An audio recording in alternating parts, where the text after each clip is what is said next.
that domino has fallen, plenty of tough decisions awaiting from a personnel and roster standpoint. How will the new play caller potentially influence what is made with those decisions in coming weeks? We'll be talking about it here on our Tuesday edition of Locked On Seahawks.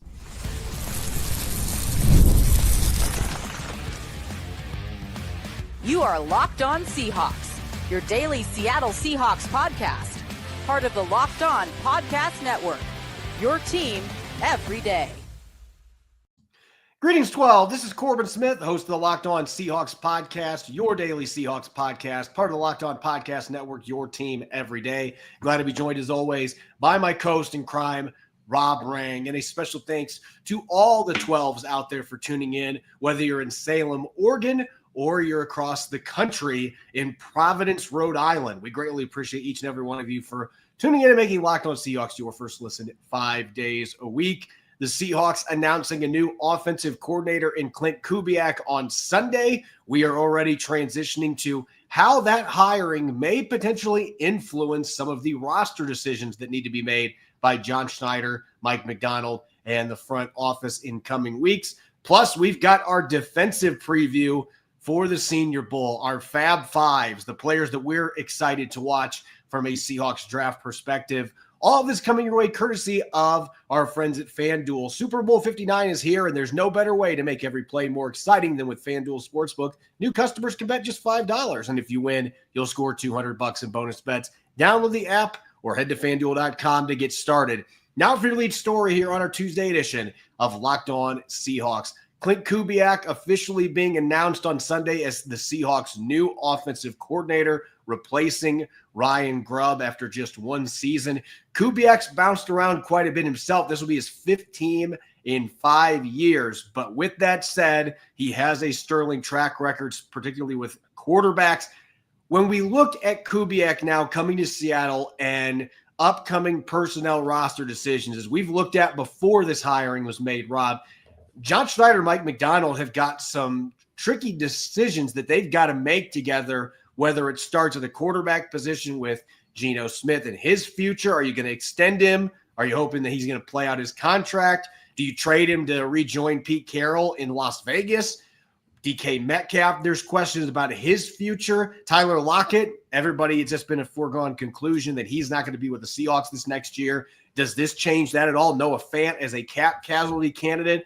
There's a lot of players that had this offensive coordinator hiring riding a bit on what may happen with them in regards to their future with the Seahawks. And that's what's going to make these next several weeks fascinating now that Kubiak has been added to the mix.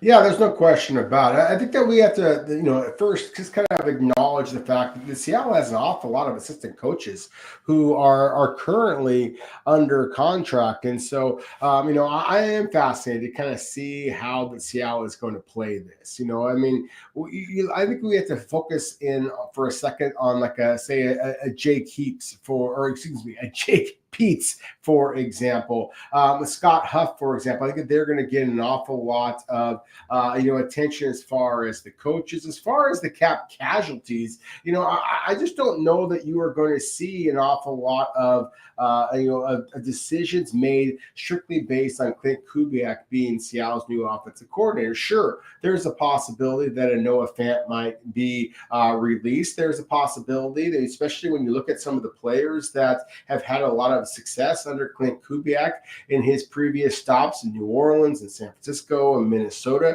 you don't see a player who fits in with the DK Metcalf type of a profile. But frankly, DK Metcalf is kind of a unicorn. And so, again, to me, that is one of the fascinating decisions that the Seahawks have to make at this point. When I look at some of the coaches that are available that I think might make some sense with Klint Kubiak, I think that there's an awful lot of them that he has coached with. As you said, he's been with several different clubs out there. I look at the players. However, I do think that Seattle already has some of the more physically gifted players that might be available in free agency. So to me, this is one of those decisions where Klint Kubiak is certainly going to have some power in the room, so to speak. But I also think that Mike McDonald and obviously John Schneider are going to have the most power. So I really do think that this is kind of a fascinating conversation, whether it comes to coaches, whether it comes to the actual players that are on Seattle's roster, as well as the players that are available in free agency and the draft. Mike McDonald and John Schneider are going to have the power here. Klint Kubiak's perspective, I think, is going to be powerful. But at the same time, I think that there's an awful lot of players who are currently on Seattle's roster, awful lot of coaches who are currently on Seattle's roster. They make an awful lot of sense just to retain and allow Klint Kubiak to use a different system to possibly be able to kind of, just allow those men, coaches and players to be that much more successful in 2025. I love that you mentioned the word perspective, because really I think that ultimately is what Klint Kubiak is going to provide here.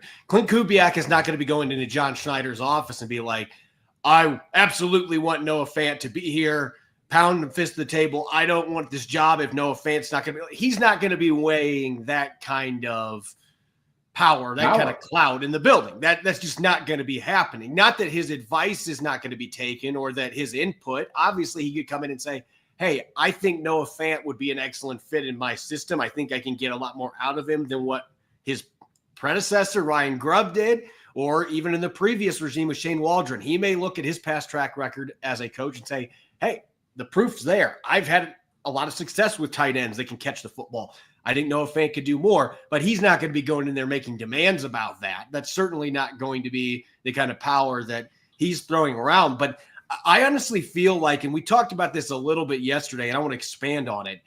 I feel like when you look at this roster, a lot of the really good players the Seahawks have are already great fits for this system, which is why Klint Kubiak, in my mind, was one of the front runners for this position from day one. I felt like his scheme fit what the Seahawks have roster-wise. I mean, Justin Jefferson is, to me, probably the best receiver in the NFL right now. But he had 1,600-plus receiving yards in 2021 in Kubiak's system. You can't tell me that Klint Kubiak was not coming in and interviewing like, I'm really excited to see what I could do with DK Metcalf. He is going to be finding ways to get the football to him and not just use him as a decoy like we saw too often this past season. Ken Walker III, this is a coordinator that has run a lot of off-tackle plays. They're going to run a lot of zone concepts.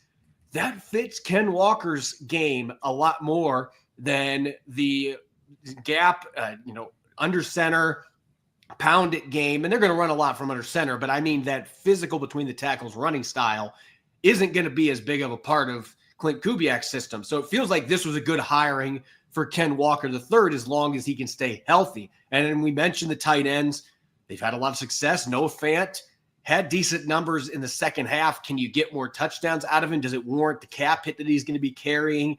So I almost feel like this hiring makes it a lot more likely that you're going to see more of the band coming back together, so to speak, rather than the front office saying, you know what, we're just going to cut bait with a bunch of these guys and let's just start fresh. I don't see that. I will also say this. I think this was the best hiring for Sam Howell's chances of being on the roster this next year as well, because Klint Kubiak, the success that he had a couple of years ago with Brock Purdy as a pass game coordinator, he has worked well with young quarterbacks as well. You got to wonder if Sam Howell is somebody that he talked about a little bit during that interview process, but I'd be surprised if there are huge changes. Tyler Lockett is the one that I obviously think is going to be gone because the cap hit, and maybe they bring him back and Klint Kubiak is part of that decision-making process, but he's going to have to return at a cheaper price. But aside from that, it feels like most of these guys could be back next season. It does feel like that. And that's one of the reasons why, in yesterday's show, we kind of talked about that. I thought that this was a big move for DK Metcalf and for Geno Smith. And, look, if you look at the success that Klint Kubiak has had in the past with Minnesota, with Denver, San Francisco, and most recently with New Orleans, if you just kind of look at the size, speed kind of factors here with the wide receiver position specifically, the average size, speed, of their wide receivers was 6'1", 205 pounds, running in the low to mid 4.4s. Now, that is neither Tyler Lockett nor is it perfectly with DK Metcalf. It does fit in very nicely with Jackson Smith and Jigba, but of course we knew that already. But I do think, to your point, Corbin, that yeah, I think any offensive coordinator is coming to Seattle is going to see number 14 and just be like, oh my goodness, what a physical phenomenon this young man is. And so I have got to be able to put him in a position to have some success. I would also acknowledge the fact that in his 4 different NFL stops to this point, that Klint Kubiak has been working with some pretty talented offensive line. All of the 4 teams that I just mentioned, New Orleans Saints, who invested top 64 picks, so first and second round selections, and Taliesin Fuaga, who was their starting left tackle, Trevor Penning, who was their starting right tackle, as well as Eric McCoy at the center, all top 64 picks. That's 3. Seattle only currently has 2, Charles Cross at the left tackle, Lincoln Tomlinson, of course, I don't know, back in freaking the 60s, it feels like, was a first-round selection of the New York Jets all those years ago. But still, the point is that Seattle has not invested as many picks, early picks in the offensive line as, say, New Orleans did. San Francisco, when Kubiak was there, they had Trent Williams, they had Aaron Banks, the right guard position, going all the way back. Of course, they invested a first-round selection of Mike McGlinchey, who, by the way, was at Denver when that Klint Kubiak was there. So again, you have Garrett Bowles at the left tackle position. You have Mike McGlinchey, who they brought over from San Francisco at the right tackle position. 2 first-round selections at the tackle positions. Of course, as we know, Quinn Miners has played very, very well. Wasn't selected in the top 64, but arguably should have been. He's developed into quite the player. Then going back to Minnesota, Christian Darrisaw, left tackle position.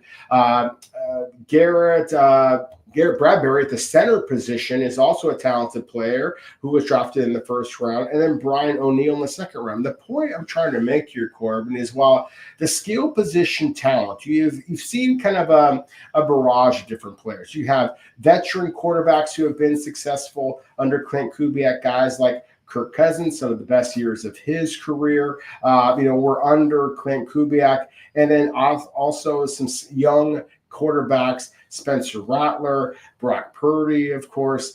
There's been some success here at the young quarterback positions there. Running backs, all of them, essentially, other than Christian McCaffrey in San Francisco, but all of them have been second-round picks who have some slasher ability, make a lot of sense with Kenneth Walker III. But offensive line, I wonder if Klint Kubiak basically had the conversation with John Schneider and Mike McDonald and said, look, every team that I've had some success with has prioritized offensive line. So, again, just like we talked about in yesterday's show, this does feel like a hiring from Klint Kubiak. The Seahawks fans should be excited about, because this is an indication that Seattle is going to prioritize improving up front. And I think that all of us know that is what Seattle has to do if they're going to get anything better in 2025.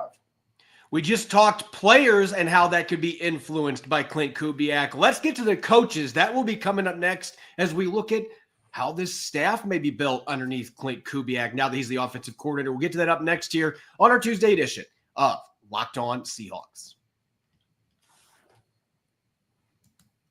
As a small business owner, your work doesn't end when the clock hits 5. Your business is always on your mind, which means when it's time to hire, you need a partner that works just as hard as you do. That's where LinkedIn Jobs comes in. When you clock out, LinkedIn clocks in. LinkedIn makes it easy to post your job for free, share it with your network, and get qualified candidates all in one place. Here's how it works. LinkedIn's new feature can help you write job descriptions and then quickly get your job in front of the right people with deep candidate insights. And here's a pro tip. Add the hashtag hiring frame to your profile picture, double your reach to qualified candidates. No wonder 72% of small businesses say LinkedIn helps them find high quality hires. Post your job for free at linkedin.com/LockedOnNFL. That's linkedin.com/LockedOnNFL to post your job for free. Terms and conditions apply.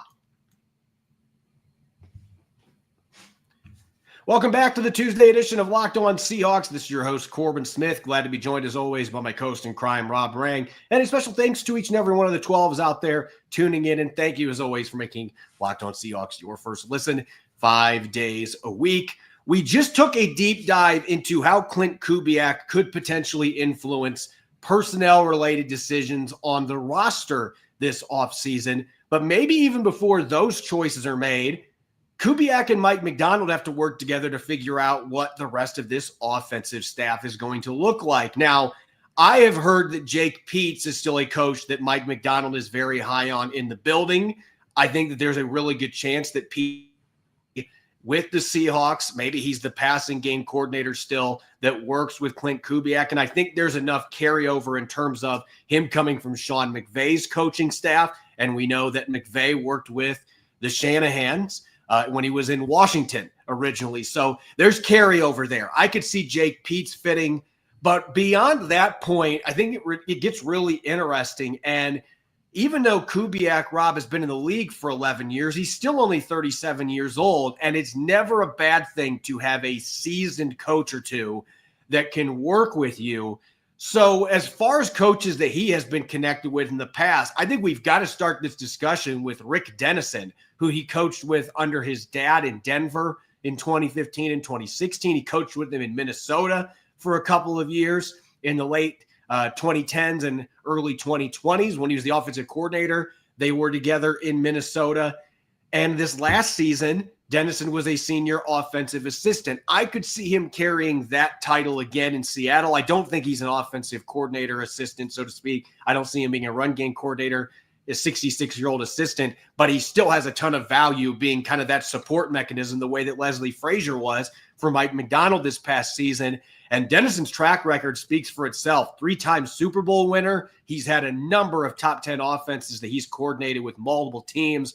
And the fact that he coached last year with Kubiak, you have to believe that he is on speed dial with the veteran coach to bring him to the Pacific Northwest. No, I 100% agree with you. I think that Dennison is a terrific coach. His track record speaks for itself. He's been around the game for an awful long time. And if he is willing to move from the Deep South all the way back up to the Pacific Northwest, and he has bounced around the NFL for an awful long time, then yes, I think that, as you said, he might be the Leslie Frazier type on the offensive side of the ball that might be able to just provide a little bit of just perspective, again, just because of his time in the NFL. I think that the offensive line coach that Klint Kubiak worked with in New Orleans previously had worked with, and actually Klint Kubiak and John Benton both went to the same college, as randomly as that is, Colorado State. John Benton is a 33-year coaching veteran.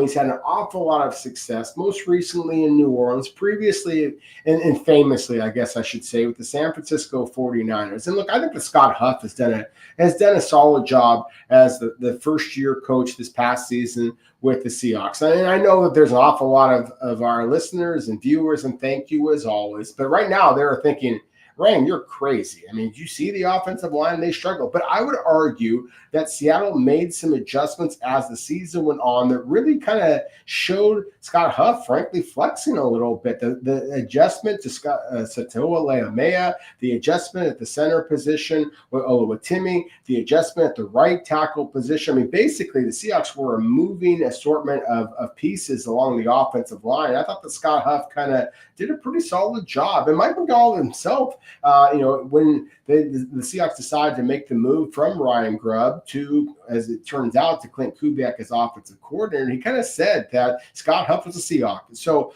while I am excited about the possibility of John Benton joining Klint Kubiak in Seattle just because of his experience, at the same time, I don't know that there necessarily is going to be that many changes along the positional coaches. Now, maybe Klint Kubiak is going to come in and he is going to be wielding that big stick and he is going to ask for some positional switches. But really, as you mentioned, Jake Peetz, to me, is a guy that I think that the Seahawks should keep involved. I do like his perspective very much from that Sean McVay tree, and I've been impressed by what he has done as a passing game coordinator. I don't have any issues with what Seattle was able to do in the passing game as far as yardage. Certainly they're blocking up front, but again, that's a whole different conversation there. Kennedy Polamalu at the running back position, Frisman Jackson at the quarterback, the wide receiver coach position, Mac Brown at tight end, Charles London at the quarterback position. Look, again, Klint Kubiak could come in here and just basically say, I want to just completely wipe the slate clean. I want my guys. I get that. But I do think that the Seahawks already have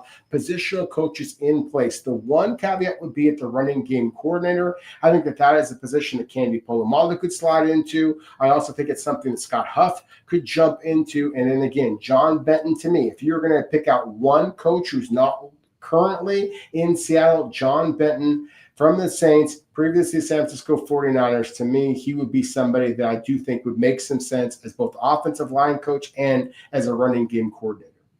If I was a betting man, and for the most part I'm not, but if I was a betting man, I would be betting on John Benton to be the offensive line coach for the Seattle Seahawks this upcoming season. You mentioned the fact that he has been in the league for over 30 years, but he's had some fantastic offensive lines.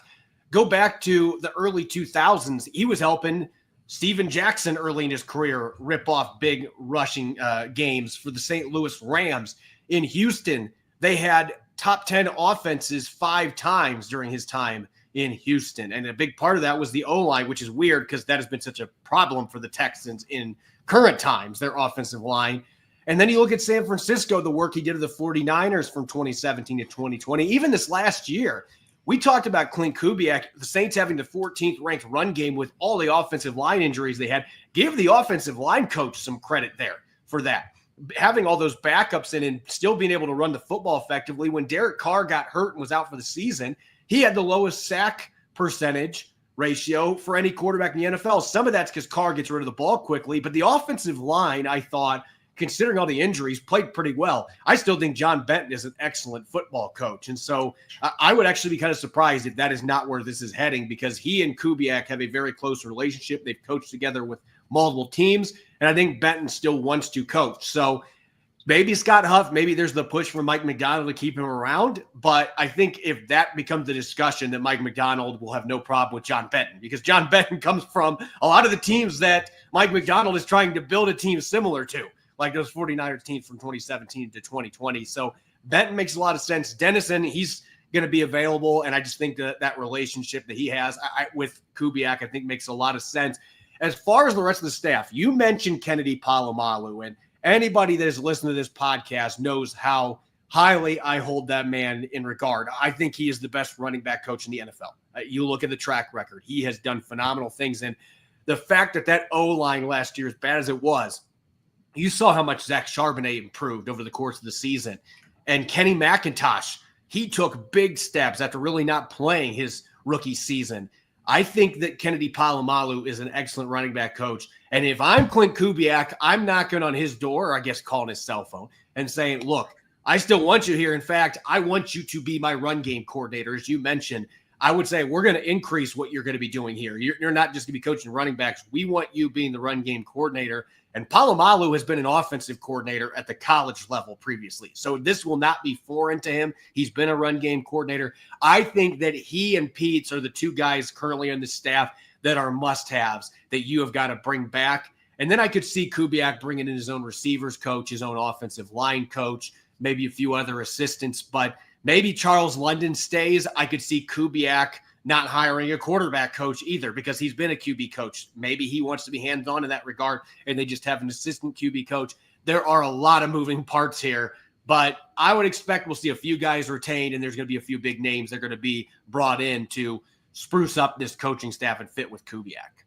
Yeah, I do think that that's a possibility. And again, when you have a coach like Klint Kubiak who has the, just the different roots throughout the NFL and several different organizations, then again, he is going to have some pull. And so I do think that this is a fascinating one. I don't think that Seattle is operating from a position of, we need different coaches to get this group moving. I think that Seattle has a pretty solid coaching staff as it is. But at the same time, there is no doubt Klint Kubiak has some power here, and I think that he is going to use it. The Senior Bowl is one of those places where oftentimes coaches are being evaluated both from in the stands at Lab People Stadium or, throughout the whole city of Mobile. And I do think that is somewhere, that's one of the reasons why I'm excited about the fact that Seattle made the move to bring in Klint Kubiak during the week of the Senior Bowl, because now they have their basic power players in position to make some big decisions.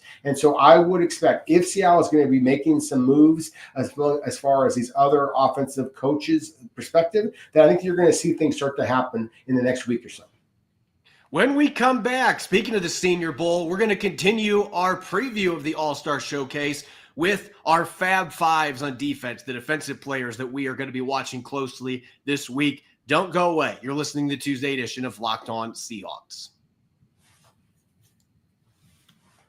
Super Bowl 59 is here. One game, two teams, endless possibilities, and there's no better way to make every play more exciting than FanDuel Sportsbook. Whether it's predicting the first touchdown, calling the MVP, Saquon Barkley, anybody, or even betting on the coin toss, FanDuel makes it easy to get in on the action with live betting all game long. You can adjust your bets as the game unfolds and feel the thrill from kickoff to the final whistle. The live betting feature lets you stay involved no matter what happens on the field, and the app is super easy to use. Plus, knowing that you can place a $5 bet and potentially win $200 in bonus bets for the Super Bowl, that's icing on the cake. Download the app or head to FanDuel.com to get started. Bet just $5, and if you win, you'll score $200 in bonus bets. That's FanDuel.com. Bet with FanDuel, official partner of Super Bowl 59.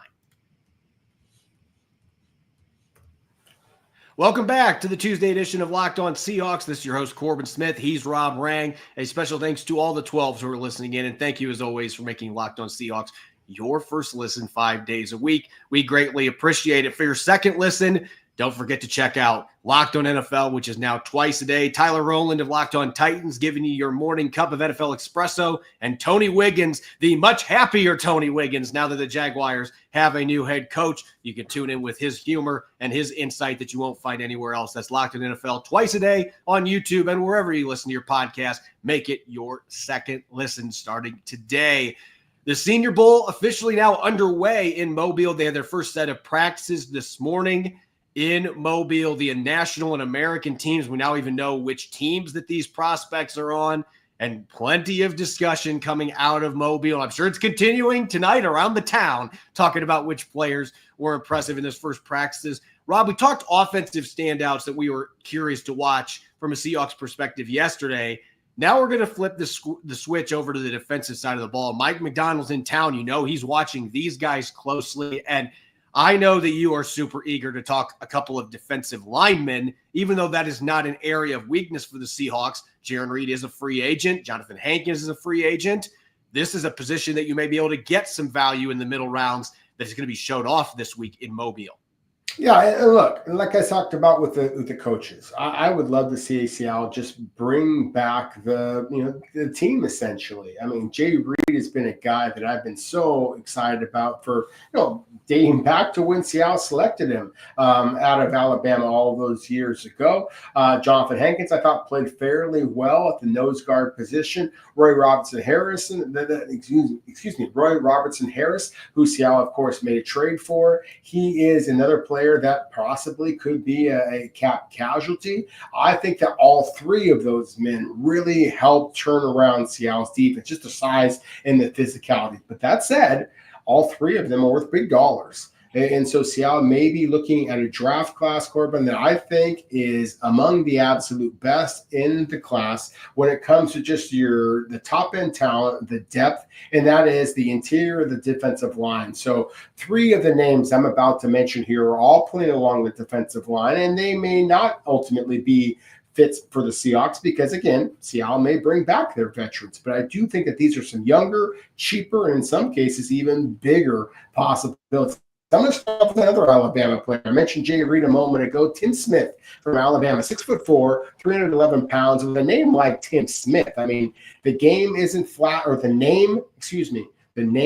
flashy, and frankly, at times, neither is his game. But he is among the best run stuffers in this draft. Just watch the way that he played against Michigan, for example. And I know that this wasn't the same Michigan in 2024 that it was that won the national championship a year ago. But my goodness, he was all over the field. He is big, he is physical, he is broad, and his ability to just eat up run blockers and running backs, I really think would make him an excellent fit in Mike McDonald's system. I'm going to switch over to a completely different type of a defensive lineman, Omar Norman Lott. He was a player that really caught my attention back when he was with Herm Edwards at Arizona State. There was he and another defensive tackle, Nesta Jade Silvera, who wound up transferring to Miami and now is a member of Pete Carroll's Las Vegas Raiders. Just had to throw in a Pete Carroll reference there for a moment. But he is a guy that is very quick off the ball. He is a guy who's an interior pass rusher. So, again, very different than some of the defensive linemen that Seattle has some decisions to be making here. But at 6'2", 295 pounds, his initial get-off speed, to me, is what's the most intriguing about him. And then finally, Ty Robinson. 6'5", 296 pounds. He is a player that really jumped out to me against Colorado, against Ohio State. He doesn't necessarily have the longest arms. He actually came in a little bit shorter arms. I think those 32.5-inch arms is what he measured in Senior Bowl. But still, Corbin, he has knocked down 12 different passes at the line of scrimmage. A couple of those have been intercepted by his Nebraska teammates. I have been pounding the table here over the last couple of years for Seattle to get defensive linemen that get their damn hands up in the air, especially with how quickly you're seeing Matthew Stafford and Brock Purdy are able to kind of dink and dunk their way down the field. To me, that is one of the areas that Seattle can improve. And Ty Robinson, 6'5", 295 pounds, can play tackle, can move outside to the end position, really sets a firm edge. I think that he fits in with Seattle and what Mike McDonald is looking to do as well.